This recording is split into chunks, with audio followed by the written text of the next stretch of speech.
Armando Camejo, Cuéntame. economista venezolano, un activista político, profesor universitario. Yo lo intentaba comentar las conexiones anteriores, que bueno, Armando está ahorita pero bueno, venezolano y por razones de todo esto que está sufriendo el mundo, que es la pandemia, bueno, no has logrado salir en este momento de Colombia y como a todos nos ha tocado reinventarnos y tú te has unido a un programa también que es de educación virtual a través del Internet. También había sobre algunos temas que estábamos tratando de anunciar que íbamos a tocar contigo el día de hoy. Yo le decía, bueno, porque he visto también en las noticias que recientemente como que está de aniversario el hecho de la reducción de los ceros para el bolívar en Venezuela. Y yo, una de las cosas que le pedí a Armando que pudiéramos conversar el día de hoy es analizar un poquito la economía venezolana y tal vez comparar colombiana en este caso que tú estás ahí, Armando. Bueno, y gracias por el tiempo de compartir. Bueno, Miguel, gracias por la oportunidad que me brindas. Un placer saludarte. Un gran amigo cojedeño, que estás ahora ya en los Estados Unidos y me encuentro aquí en la ciudad de Bogotá, específicamente en un sector que se llama Chapinero. Vine a Bogotá precisamente por un tema de salud. Ujú. Lamentablemente, los avances que había hecho en el tema de salud se pararon por el tema de la pandemia. Hasta ahora me he sentido perfectamente bien, pero requiero una operación quirúrgica de corazón abierto, que la estoy tramitando y estoy haciendo por lograrlo. Como todos los venezolanos, migrante en este momento, separado de mi familia, mi esposa y mis hijas están en Venezuela y Ujú. yo me encuentro acá en Bogotá y he tenido que hacer muchas cosas, entre ellas lo que tú mencionabas, incorporarme al tema del teletrabajo o de la educación virtual, que viene a significar, no es hoy, sino que desde siempre el manejo de las tecnologías de la información y la comunicación, hombre, para el humano hoy un pivote importante. Vamos hacia un nuevo mercado laboral y por supuesto la pandemia ha sacudido todas las organizaciones del mundo, incluso la educación. Y tenemos que entender que si no nos insertamos en ese tema de la educación virtual, por supuesto entonces nos vamos a quedar en el pasado. Y no se trata con esto de deshumanizar a la gente, sino entender y comprender que el joven que crece hoy en nuestras familias es un hombre que teclea constantemente, maneja teléfonos de alta gama, como dicen aquí en Colombia, smartphone, y está tecleando permanentemente. Y hoy los trabajos van hacia esa vía, el periodismo, la economía, el derecho, la medicina. Vamos a hablar entonces de robótica, de una serie de elementos en los cuales nosotros tenemos que preparar a nuestros jóvenes. Estoy dictando clases de manera virtual para una institución universitaria que me ha brindado apoyo, que se llama el Politécnico Gran Colombiano, que tiene una extraordinaria experiencia en educación virtual. Ujú. Y bueno, allí dicto cursos como economía política, constitución e instrucción cívica, ciudadanía, ética empresarial, entre otras. Ujú. Y me ha tocado, bueno, compartir conocimientos con estudiantes colombianos y veo con preocupación cómo en mi país, en Venezuela, del cual provengo, las universidades prácticamente están divorciadas de la tecnología y la información y la comunicación, no porque ellas quieran, sino porque el Estado venezolano prácticamente ha obviado esa conectividad que hoy es un derecho humano universal. Estar conectado es un derecho humano hoy. Sí, Y lo que por pasa es que, bueno, supuesto, En conectar eso Venezuela, con la educación es fundamental. claro, en Venezuela Ajá. el tema es complicado porque tal Muy vez complejo. tendremos universidades o instituciones tecnológicas, institutos que quieran conectar este tipo de trabajo como tú lo estás haciendo allí, la educación de esta forma, pero es que en Venezuela el tema de la conexión en Internet es bien complicado también. Claro, es muy complicado. Y yo te digo, América Latina tiene un problema de conectividad. Creo que los estados y los gobiernos deben fomentar eso, la conectividad, no solamente a nivel de urbano, de las grandes urbes, sino que tenemos que ir a los sectores rurales, porque la idea es que usemos la tecnología para generar oportunidades a los más desposeídos, a las clases más bajas, porque yo creo en la movilidad social y creo que eso es posible lograrlo en la medida que nosotros podamos entregarle herramientas a esos jóvenes para incorporarlos al sistema educativo e incorporarlos al mundo del trabajo afianzado en las tecnologías de la información y la comunicación. Y eso nos puede servir para sacar a la gente de la pobreza, de la miseria, de la exclusión. Colombia ha hecho extraordinarios esfuerzos. Yo puedo colocar el tema colombiano, demostrado que la pandemia, que 50% de la sociedad colombiana tiene buena conectividad, pero 50% no. En el caso venezolano podemos hablar de 80% no tiene buena conectividad y 20% puede tener medianamente una buena conectividad. Y así sucesivamente. Y eso significa conducir a una sociedad a la pobreza, a la miseria en la cual estamos sumergidos hoy como venezolanos y como latinoamericanos. Recordemos que Latinoamérica es un continente con mucha exclusión social y allí introniza el tema de la ética. Nuestro gravísimo problema en América Latina es la corrupción.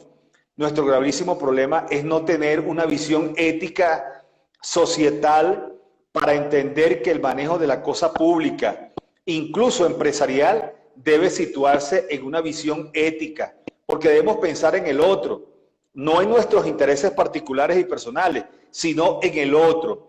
Si bien una empresa tiene un beneficio económico, también tiene un beneficio social a la sociedad, igual el Estado, igual los... De modo que un gobierno que no se dedique hoy a fortalecer su sistema educativo, a incorporarlo a las tecnologías de la información y a mirar el nuevo mercado laboral, entonces vamos a tener problemas en el futuro con esos grandes cinturones de miseria y de pobreza que crecen día a día.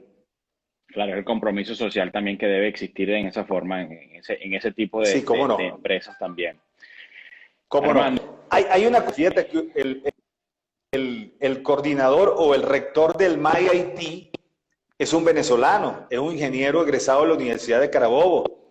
Hay un libro, por cierto, de Oppenheimer, uno que se llama Cuentos Chinos y el otro Sálvese quien pueda. Ahora, ¿qué dice Oppenheimer? ¿Y qué dice este ingeniero de apellido Reif, que es venezolano, egresado de la Universidad de Carabobo de la Escuela de Ingeniería?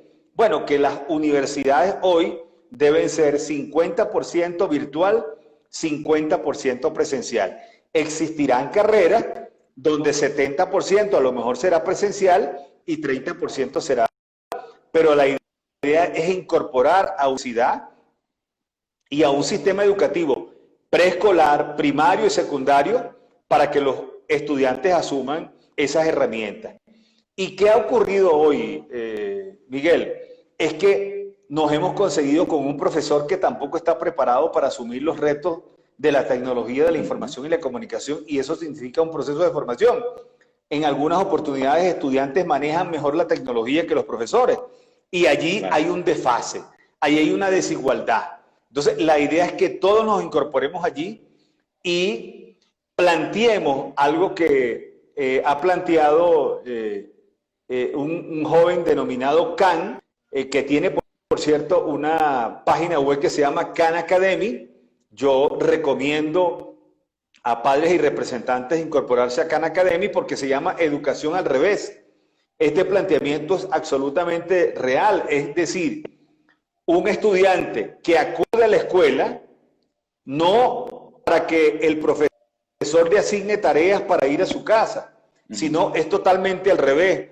Un estudiante que desde la casa ve la clase del profesor vía virtual, acude a la escuela a resolver los problemas para hacer la tarea, lo que nosotros conocemos como tarea dirigida.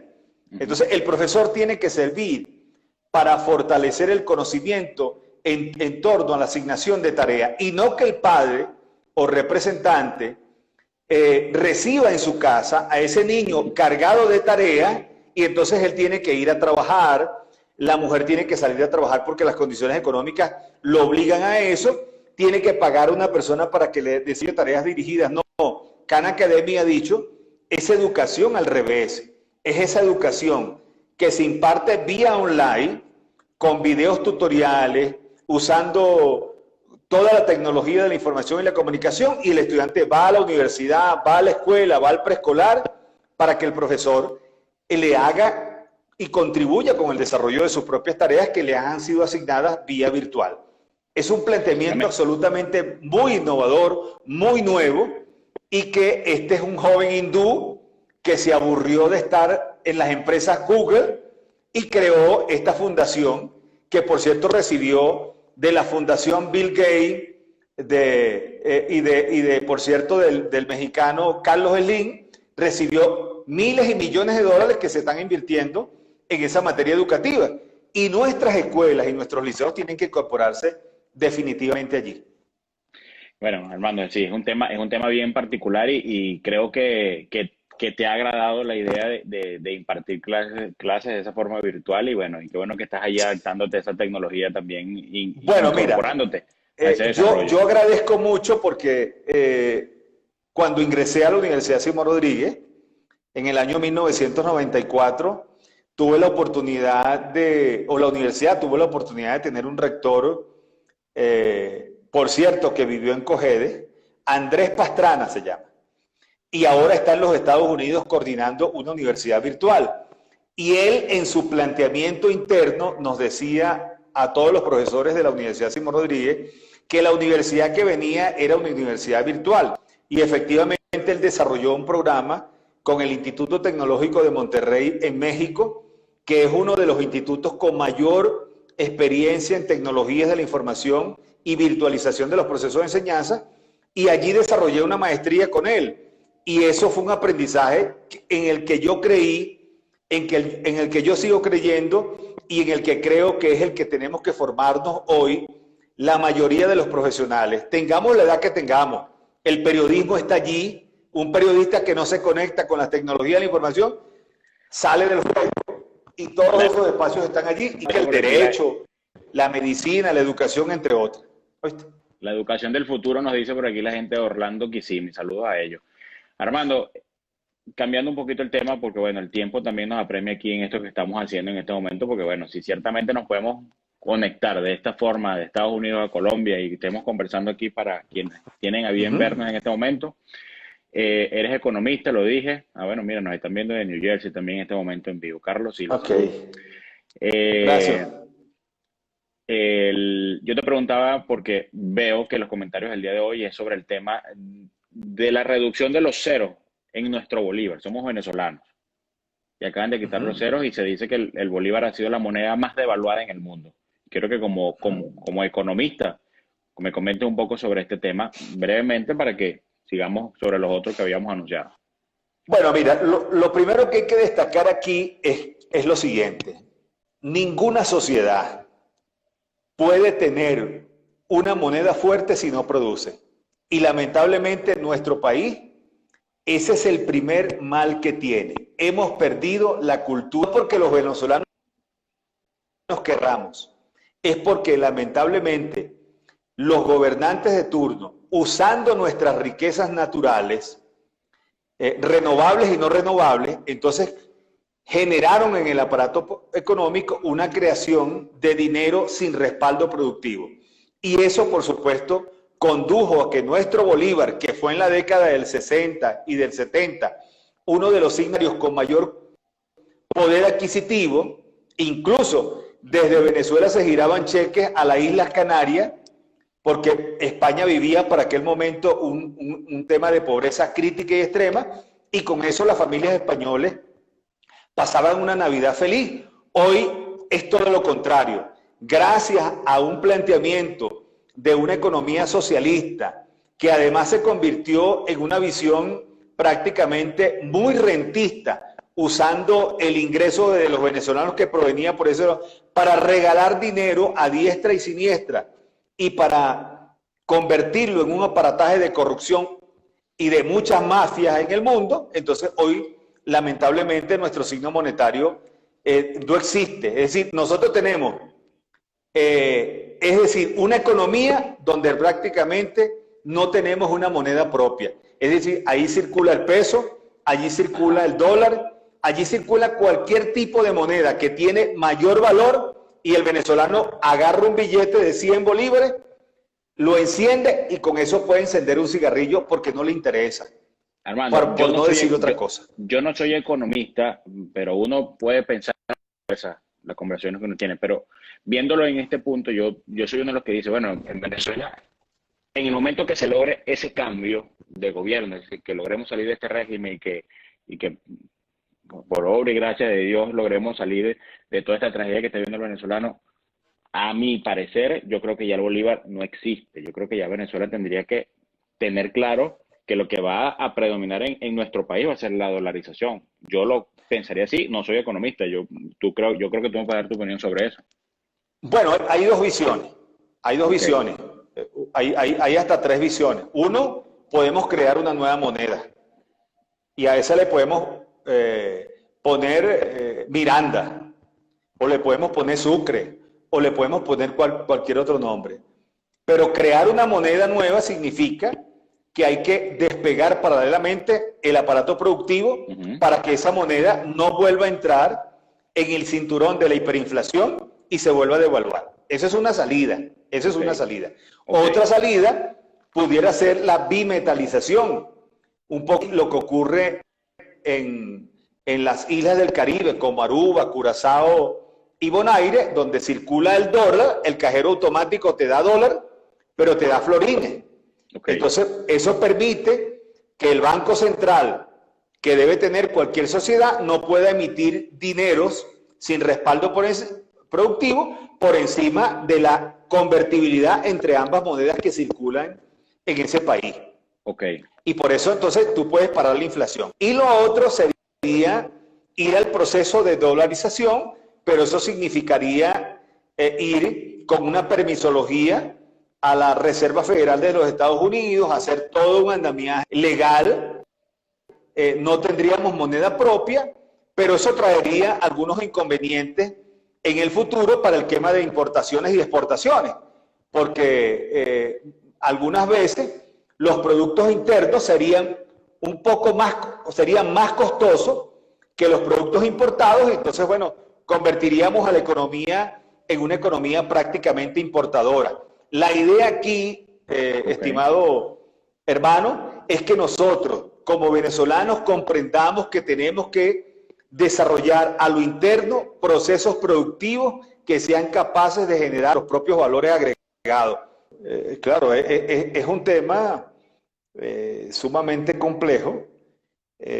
Claro, una vez que sale este gobierno, y yo creo, Dios mediante, que va a ser este año, que el año 2021 no vamos a tener sino la posibilidad de comenzar a reconstruir nuestra sociedad, vamos a generar una cosa que se llama confianza. En una sociedad, cuando no hay confianza, por supuesto, ocurren todo este tipo de desmanes que nos han venido ocurriendo en Venezuela. Hay un desmontaje de la institucionalidad. Las instituciones no están al servicio del ciudadano, sino al servicio de quien gobierna. Hay un secuestro de las libertades de conciencia, de la libertad de expresión. No hay tolerancia. Y por supuesto, cuando no hay tolerancia, no hay ejercicio de una cosa importante, que es la alternancia del poder. Entonces, se ha creído que se es democrático cuando un presidente se reelige 20 veces o 30 veces, lo que ocurre en Bielorrusia, lo que ocurre con el señor Putin en Rusia, que se cree dueño de los rusos y entonces reforma la constitución cuantas veces quiere, y eso fue lo que nos ocurrió a nosotros.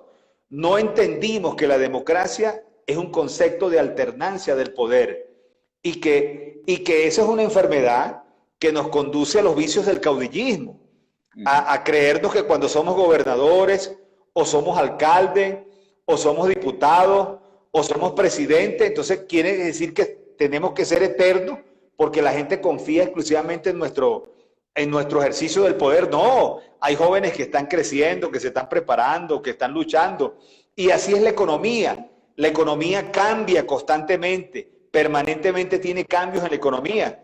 Hoy, por ejemplo, se habla de la economía circular, de la economía gig, de la economía conectada a las tecnologías de la información y la comunicación. Estamos hablando de, por ejemplo, blockchain, criptomonedas. En este caso, para ese punto me iba. En este caso que tú estás hablando de esas nuevas economías. Como economista, quisiera que me dieras tu opinión también de lo que son los traders, esta gente ahora que, bueno, que a través de la computadora y el teléfono muestran gráficos y están generando dinero. ¿En qué se Bueno, basa eso eso? ¿Qué opinas tú de eso? forma parte de una nueva una economía, pero que tiene que tener dentro de su ejercicio una cosa que se llama confianza. Si no hay confianza, entonces no podemos generar formas productivas donde la gente se incorpora. Por ejemplo, blockchain, que es una tecnología que ha servido de base para el tema de las criptomonedas, va a ser una tecnología que se va a utilizar en el comercio, que se va a utilizar en la educación, que se va a utilizar en la cultura, en la música. ¿Por qué? Porque blockchain es una tecnología que se denomina cadena de bloques, que genera una contabilidad, en términos muy claros y muy precisos, donde quien forme parte de esa red puede ver la transacción financiera que se desarrolla entre unos y otros. Y eso genera un propósito de confianza. ¿Por qué hay tanta gente en el mundo que le gusta la trampa, que le gusta el dinero fácil, que cree que se hace rico de la noche a la mañana sin cultura del trabajo? Aparecen todas estas empresas todos estos planteamientos de dinero piramidal, crecimientos piramidales. Ajá, ¿Ocurren por qué? Forman parte de... Ahí venimos al hecho de la confianza y eso. Entonces también hemos hablado del tema y por eso alguien me dijo en un momento, si logras entrevistar a un economista, pregúntale sobre los temas piramidales. Entonces, porque el tema piramidal parece que quien triunfa es el que está arriba, pero el que está abajo trabaja para que el que está arriba triunfe. Y además, que en las pirámides no hay confianza, no se genera confianza. Entonces, ¿qué ha pasado? A Venezuela llegó la flor, una famosa flor. Han llegado sin número. Y como la gente está desesperada por resolver su tema económico, porque no tiene dinero, se incorpora a este tipo de trampas, porque son trampas. Entonces uno tiene que tener muchísimo cuidado cuando alguien le habla de este tipo de negocio, porque hay modalidades. La palabra es captar. Yo capto a uno, al otro y al otro. Ok. Entonces, cuando a ti te dicen captar, tú inmediatamente dices, esto me suena muy raro. De modo que otra cosa son los mercados REC, que son distintos. Un mercado REC es donde ganan unos con otros. Pero aquí, donde uno se posa por encima del otro y tiene más ganancias que el otro, es un mecanismo no ético y al que yo recomiendo no incorporarse. No formen parte de ese tipo de engaños porque significan estafa. Y la estafa es algo que daña la confianza, es algo que daña las economías. Entonces, estas economías que entran en crisis grave, como la nuestra, ya tú ves, Miguel, que todo venezolano anda siempre en una trampa. Que por cierto, voy a explicarte una cosa que tengo importante aquí que quería decirlo. ¿Cómo es la economía venezolana hoy? Nosotros tenemos 3 países en uno. Y cuando digo 3 países en uno, es que miremos el mapa venezolano, miremos a la población y miremos cómo es que la gente hace su cultura del trabajo. Entonces tenemos un mundo de individuos atrapados por la hiperinflación. Ahí hay 50% de nuestra población está atrapada por la hiperinflación. No puede satisfacer sus necesidades alimenticias, no puede resolver sus temas de salud, tiene precarias condiciones para resolver el tema de la educación. Es decir, son un sinnúmero de situaciones que lo llevan a la pobreza crítica y extrema. 80 y 90% de nuestra sociedad navega en la pobreza crítica y extrema. Es decir, la misma ONU lo ha dicho, una persona que gana por debajo de $2 está en pobreza extrema. Y eso es lo que hacemos los venezolanos. Y todos nos han conducido para allá. Va a, si no me equivoco, 1,62, creo que es el cálculo en este momento, ¿no? Ese está por debajo de lo que dice la ONU, que debería ser $2. Y eso significa pobreza extrema. Nosotros estamos en una pobreza súper extrema. En pobreza súper extrema, o sea, por debajo Súper del extremo. extremo. Entonces hay otra sociedad, ese 50% atrapados en la hiperinflación, que no tienen cómo resolver nada, que es triste mirar cómo mueren a mengua, cómo niños y niñas dejan de asistir al sistema escolar porque no tienen cómo llevar un zapato, no tienen un pantalón, no tienen una camisa, no tienen cómo comer. Y eso es muy triste que una sociedad esté allí. Hay otro país que sobrevive, que su sobrevivencia vive del rebusque, y en ese rebusque está la trampa. Es más, viven del rebusque de la gasolina. Y ahí se posan cuerpos de seguridad. Allí establecen lazos de mafia entre grupos. Exacto. Y mucha gente nuestra, es ese tema de que se aprovechan de las necesidades, o sea, es la de los gasolina, demás. es la gasolina. Exacto, porque entonces a lo mejor es de la medicina que también entonces la necesitan para vivir o morir, pero como tú la necesitas y yo la tengo, yo te la vendo y te la vendo a Claro, superprecio. claro. Están pendientes, unos están pendientes de la bolsa del CLAC, otros están, porque el gobierno los llevó allí a ser presas de su propia miseria y a convertirlos en esclavos de su hambre, porque ese es el planteamiento socialista. Es decir, donde unos que gobiernan son los ricos, ostentan el poder, viven muy bien, comen muy bien, mientras que los otros viven en la miseria, esclavizados desde su propia conciencia en eso. Y hay ese grupo de personas que yo te hablo que vive de la trampa, del rebusque, de la sobrevivencia, es un 35% de la población que está allí. Y hay otro que vive de la burbuja de los dólares. La burbuja de los dólares. Vendo, compro. Hay otro grupo que es un 15%, y allí está el 100% de la población venezolana.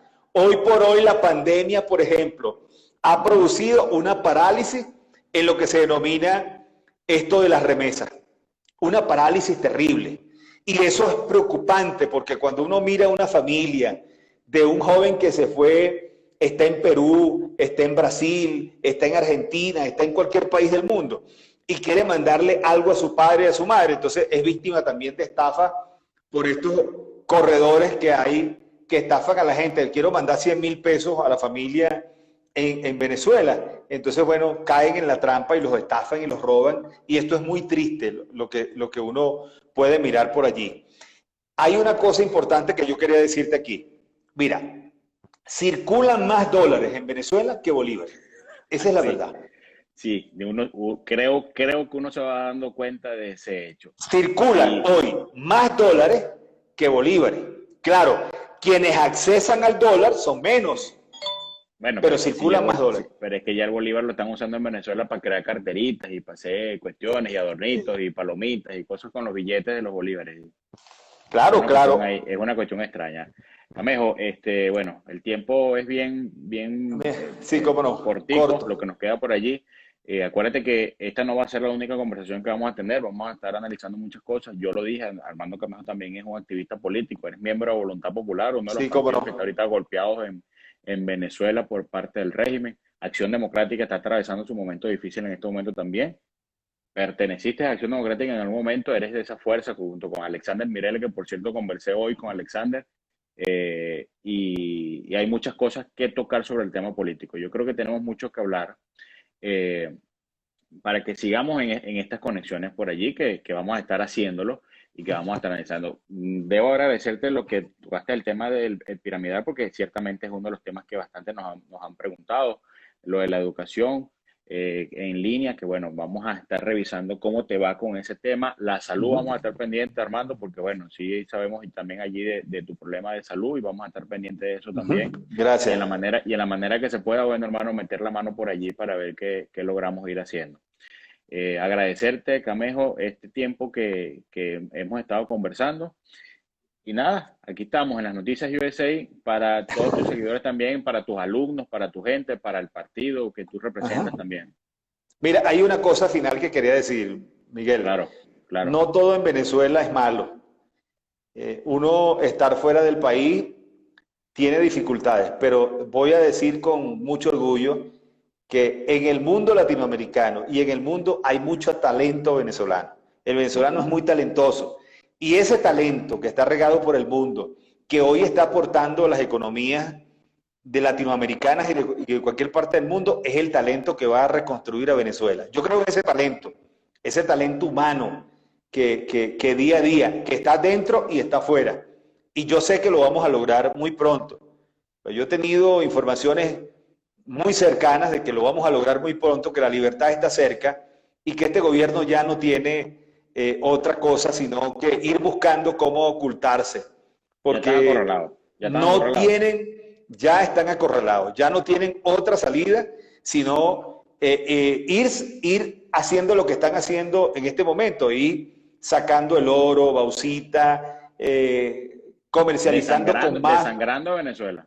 Claro, y convirtiendo ese proceso de comercialización en una cosa mafiosa, en una cosa de tramposo, y ya el mundo los ha puesto a descubierto. Y yo estoy seguro que con esa extradición de Alex Saab, que va a ser en las próximas horas, en los próximos días, puede ser este fin de semana, allí se van a poder descubierto muchísimas cosas. Un gran abrazo y saludos a todos. Ahí tendremos entonces el próximo programa. Un abrazo, hermano. Muchísimas gracias. Cuídate mucho. Saludos a toda la audiencia.